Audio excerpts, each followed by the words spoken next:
renforcer les entreprises contre les cyberattaques avancées, la thématique de la prochaine intervention.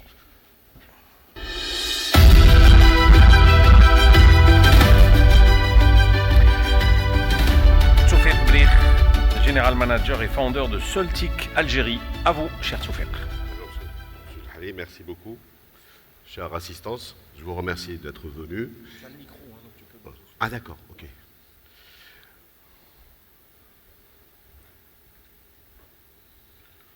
Alors, je vous remercie d'être venu aujourd'hui et j'exprime aussi ma gratitude pour toute l'équipe qui sont en coulisses pour réussir cet événement. Et personnellement, je remercie M. El-Hari. C'est un événement qui est intéressant, qui apporte beaucoup de plus pour nous, les exposants, les acteurs du numérique et de la cybersécurité, et pour les visiteurs. Donc la thématique d'aujourd'hui, c'est présenter un peu, c'est une introduction, hein, c'est pour un peu montrer l'évolution et vous donner quelques concepts, des nouveautés qui sont déployées pour répondre à une problématique qui est la cybersécurité. Je ne sais pas comment ça marche, c'est pas l'habitude. Alors, donc l'agenda, on va présenter rapidement qui sommes nous, Soltic Algérie, fondé en 2009. On est présent comme exposant. Donc notre équipe est en bas pour si vous avez besoin de plus de détails ou de questions. Donc depuis 2009, on voit un peu l'évolution de notre portfolio. On était au départ sur des firewalls, UTM, on est endpoint, antivirus, VPN. Jusqu'en 2023, on est plus maintenant orienté vers des solutions ODR, XDR, gestion des identités. Alors quelques chiffres un peu pour comprendre l'évolution de la menace, cybermenace. Et selon pas mal de bureaux d'études, comme le Gartner en 2021, il annonce 30% d'investissement dans les technologies EDR. Donc ça va atteindre en 2025 8 milliards de dollars. Une évolution de 30%, à peu près 30,5% annuellement. Selon une étude de CrowdStrike en 2020, les attaques de ransomware ont augmenté entre 2018 et 2019 de 300%. C'est quand même exponentiel et très important. Ça, c'est dû bien sûr au fait de l'évolution des habitudes de travail, comme le télétravail, les accès distants en VPN. Et puis, il y a une autre étude qui est intéressante, qui parle de 36% de violations de données. Les 36%, c'est plus des attaques de phishing, c'est les emails de phishing, c'est des faux emails. Donc 51% des DSI reconnaissent une attaque de ransomware l'année 2021, qui consiste à chiffrer des données, des serveurs, des systèmes pour demander une rançon. Et 70% des organisations ont connu un incident de sécurité dans le cloud public au cours de l'année passée. Là, c'est une étude de 2022. Donc, l'étude est vraiment orientée à ransomware. Ransomware, c'est une attaque très virulente. Derrière cette attaque, le but, c'est de demander une rançon financière. Et on cible le plus des entreprises financièrement capables de, bien sûr, payer la rançon. Alors, pour parler de l'XDR, il faut d'abord connaître c'est quoi l'EDR. L'EDR, c'est Endpoint Detection and Response, c'est endpoint, c'est point de terminaison. L'EDR, c'est une technologie qui se base sur les points de terminaison dans les machines, les laptops, les ordinateurs de bureau et les serveurs. En général, c'est une couche qui vient pour répondre à à la problématique des attaques persistantes, ce qu'on appelle les APT, Advanced Persistent Threat. C'est des attaques très avancées et persistantes dans le temps. C'est des attaques qui permettent, c'est des attaques qui détournent un peu la protection de l'antivirus, que vous connaissez tous, le endpoint. Un antivirus, bien sûr, il est efficace en général à 90%, à 99%, c'est très important d'avoir un antivirus, mais, mais il ne répond pas à certaines attaques poussées, ou on appelle ça, c'est des attaques persistantes et qui utilisent des outils légitimes. Et derrière, il y a des hackers qui sont bien sûr organisés de manière à exécuter un certain nombre de procédures pour dépasser l'antivirus. Donc, le DR, le DR lui-même, il intervient après une infection. Après une infection, c'est-à-dire que la couche antivirus, comme je dois le dire, je dois insister sur le fait que l'antivirus reste très important et c'est une couche qu'on ne doit pas négliger. C'est pas classique, c'est pas ancien. Un antivirus est toujours d'actualité et ils ont tellement évolué. Par contre, le risque d'infection est toujours présent. En fait, la menace est toujours présente. Donc le DR, il est là pour répondre à une post-infection. Une fois que la menace est lancée, c'est-à-dire que la menace est là, l'infection est lancée, pour l'instant, l'attaque a commencé, mais il n'y a pas de dégâts, il n'y a pas d'impact. Le DR, il est là pour collecter toutes les informations qui viennent des endpoints, les informations, les données et les incidents.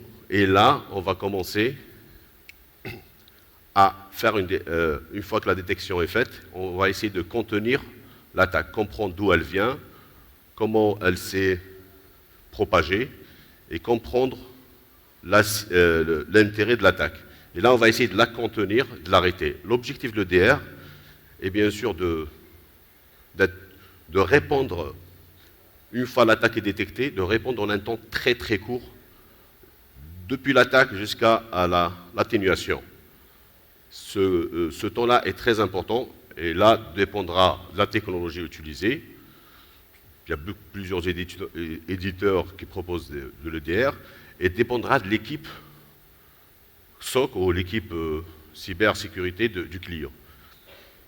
Donc, une fois que l'attaque est atténuée, on est rassuré. Par contre, cette technologie, elle est intéressante pour une surface d'attaque bien précise. Ça se limite ça se limite aux endpoints, ça se limite aux serveurs, ça se limite au parc informatique dans les ordinateurs de l'entreprise. Donc, il y a une autre partie que l'EDR ne peut pas voir, ne peut pas détecter, c'est la partie réseau.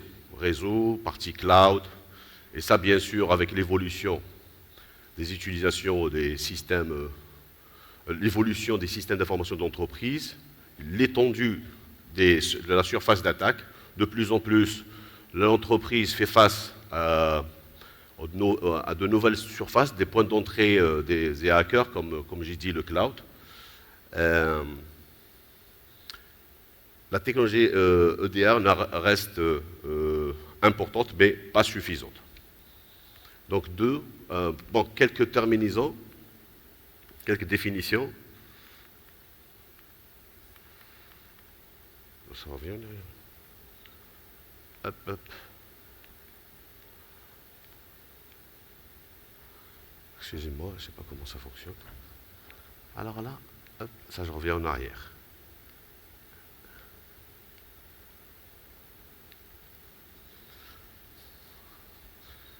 À l'aide. Ah, ça marche, ça marche. Hop, hop, hop.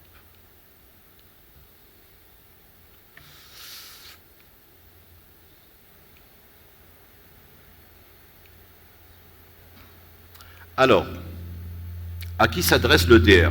Bon, je pense que la majorité de ceux qui sont ici connaissent, ils sont dans le domaine de la cybersécurité ou du moins du IT. Donc si on a un antivirus, est-ce que c'est suffisant? Est-ce qu'on doit passer vers le DR? Je dirais par expérience et selon ce qu'on voit sur le marché, le DR est une obligation pour tous ceux qui ont déjà des endpoints, des antivirus. L'XDR par contre, c'est destiné à des entreprises, on va dire, qui sont ciblées, parce que financièrement elles ont la capacité de payer ces rançons, ou du moins des entreprises qui utilisent beaucoup de technologie. Ahmed, s'il te plaît, comment ça marche là? J'arrive pas à passer le... Ah mais il faut cliquer, je clique partout. Je clique partout. Ah d'accord. Ah, je n'arrive pas à voir. Merci. Ça va pas aller. Merci. Hein. Là je reviens en arrière par contre. Ah, ah d'accord, d'accord. Il fallait l'information avant. Merci. Ah. Alors, quelques définitions. Le PP, c'est l'Endpoint Protection Platform, c'est l'antivirus qui s'installe sur les points de terminaison. Le DR, Endpoint Detection and Response. XDR, c'est l'Extended Detection and Response qui vient après le DR. Le NDR, il y a toujours le DR, donc Detection and Response, c'est le Network Detection and Response. Il y a des appliances pour la détection des réponses pour les réseaux, d'accord? Le MDR, ça c'est une évolution du XDR, c'est du service qui utilise le MDR et le DR et certains autres outils pour répondre aux menaces et gérer la partie cybersécurité des entreprises. Email Protection, Firewall, c'est des solutions pour protéger contre c'est pour protéger les serveurs de messagerie. Firewall, c'est les pare-feux. Donc, voilà. Alors, quelques techniques, grosso modo, quelques techniques très connues. Donc, on a l'abus des outils légitimes. L'abus des outils légitimes. Alors, au fait, quand des hackers utilisent des attaques avancées, ils utilisent des outils légitimes que l'antivirus ne peut pas détecter. Un outil légitime, c'est comme par exemple lancer une commande shell, c'est légitime. Mais depuis la commande shell, on va essayer de scanner, d'avoir des failles du parc du client pour après lancer d'autres techniques. Il y a des attaques supply chain. Les attaques supply chain, c'est des attaques où, pour atteindre un grand nombre de clients ou atteindre une entreprise bien structurée, on va dire à la défense nécessaire, on va passer par un autre fournisseur, par exemple utiliser une DLL ou utiliser... Dans le cas d'une attaque, on a utilisé SolarWinds, qui est un outil de monitoring et RMM. Et puis de là, on a attaqué des clients. Donc la faille au niveau de SolarWinds a fait qu'on a pu atteindre pas mal d'autres clients. Alors, pour comprendre les menaces, les nouvelles menaces next-gen, là, je n'ai pas encore parlé de l'XDR parce que j'aimerais bien introduire certaines nouvelles, en fait, certaines nouvelles types d'attaques afin de comprendre un peu l'utilité d'avoir un XDR. Alors, plus qu'un malware, c'est des attaques sophistiquées. Donc, de gauche à droite, on commence par la collecte d'adresses mail, des informations, les réseaux sociaux, du social engineering au départ. Donc ça, c'est un travail qui se fait à long terme. Et puis après, on passe à la phase weaponization, c'est-à-dire on met des armes sur place, donc couplage des exploits, des failles, on met des backdoors, puis on passe, là la couleur elle change jusqu'à des attaques plus simples, moins virulentes, jusqu'à des techniques plus poussées. Et donc vous voyez un peu, c'est un process que les hackers utilisent. Ils sont équipés, ils ont des méthodes, ils ont des techniques qu'ils respectent. Donc ça prend du temps. Et de plus en plus, ils passent de phase à une phase. De plus en plus, l'attaque devient plus virulente et difficile à contenir. jusqu'à à la prise en main à distance des systèmes du client. Alors, l'XDR, en fait, c'est quoi? En fait, l'XDR, il va utiliser l'EDR, il va utiliser des endpoints, il va utiliser des solutions de supervision au réseau, des NDR, et pour récolter beaucoup d'informations, récolter des données, des télémétries, le tout dans un data lake. Un data lake, c'est une base de données qui, bien sûr, l'XDR va utiliser des technologies comme l'intelligence artificielle, la corrélation, pour éliminer les faux positifs, pour se concentrer sur les attaques les plus virulentes. Donc, il y a pas mal qui confondent entre l'XDR et le SIEM. En fait, le SIEM, il fait la corrélation des informations et il récupère des données de plusieurs sources, mais alors, il ne fait pas la différence entre des attaques, des menaces, et entre des menaces réelles et des menaces fictives. En fait, vous recevez beaucoup d'alertes, mais vous n'êtes pas sûr mais le SIEM reste, on va dire, un agrégateur d'informations. Il y a des SIEM évolués qui alertent, mais sans donner un certain poids à l'attaque ou à la menace. Donc, collecter des endpoints l'information. L'XDR va collecter des informations de l'endpoint, de certains firewalls, tout dépend de n'importe quel éditeur, des IPS, des SIEM, des emails, des web proxy. Puis il analyse les données. Là, alors, il faut intervertir. Hein. Donc, analyser les données d'abord, donc apprentissage automatique, identification des menaces potentielles. Et ça, il y a l'humain derrière. Hein. Donc, l'XDR, c'est un outil qui simplifie, qui facilite la collection et la corrélation et l'identification des menaces. Mais derrière, il y a une équipe SOC, cybersécurité, qui doit analyser et définir les réponses aux attaques. Puis la corrélation des événements. Et puis l'automatisation des réponses. Alors, l'automatisation des réponses, c'est donner la main à l'équipe cybersécurité du client de lancer lancer des outils, lancer des programmes, isoler un endpoint, supprimer des fichiers, mise à jour. Bon, après, tout dépend de l'XDR. De la technologie de l'éditeur. L'éditeur utilisé. Bon. Après, pour vous montrer un peu l'importance, en fait, de l'XDR, c'est des outils qui répondent à des hackers ou des organisations de hacking qui sont vraiment très bien équipées, qui ont des budgets pour atteindre des cibles, soit étatiques, des gouvernements, des grandes entreprises, et tout ça dans un but financier. Donc vous voyez là les plusieurs étapes. C'est un site accessible sur le net, c'est Mir Attack.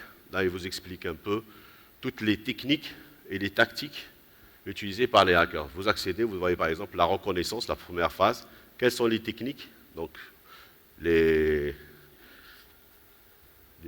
ingénieurs en cybersécurité doivent connaître toutes ces différentes phases. Et tout dépend de la technique. Grâce à l'outil EDR ou XDR, ils pourront savoir à quel niveau le hacker, à quelle étape il est arrivé. Au fait, avec l'EDR et l'XDR, on n'est pas dans la logique d'arrêter l'attaque. En fait, on est dans la logique de laisser faire pour comprendre jusqu'à où le hacker veut aller exactement, c'est quoi sa cible, et d'où il vient, et c'est quoi l'intérêt. C'est comme avoir une équipe, c'est comme si on compare ça à la sécurité nationale. Donc c'est pas un policier, mais c'est des services secrets. Donc l'XDR, c'est un outil qui permet aux services secrets, donc du client, de comprendre un peu l'organisation qui est en face de nous et c'est quoi l'intérêt. afin de contenir à la fin l'attaque et éviter que ça recommence. Et comprendre aussi c'est qui est notre adversaire. Voilà. Donc on voit un peu les différentes phases d'attaque, depuis la reconnaissance, l'initial access, l'exécution, la persistance. Alors la persistance, c'est quoi? C'est quand l'organisation est dedans, chez nous, elle est invisible, d'accord? Et elle est là pour faire une analyse, voir comment on peut vraiment porter une attaque avec un impact sûr. Et je dis que souvent, on peut être infecté, on ne le sait pas, tant qu'on n'a pas ces deux solutions, au minimum le DR, et c'est plus important d'avoir un XDR. Donc, on peut être infecté actuellement, il y a pas mal d'entreprises qui sont infectées, mais on ne le sait pas. On ne le sait pas parce qu'il n'y a pas d'impact. Pourquoi il n'y a pas d'impact? Parce qu'il n'y a pas d'intérêt.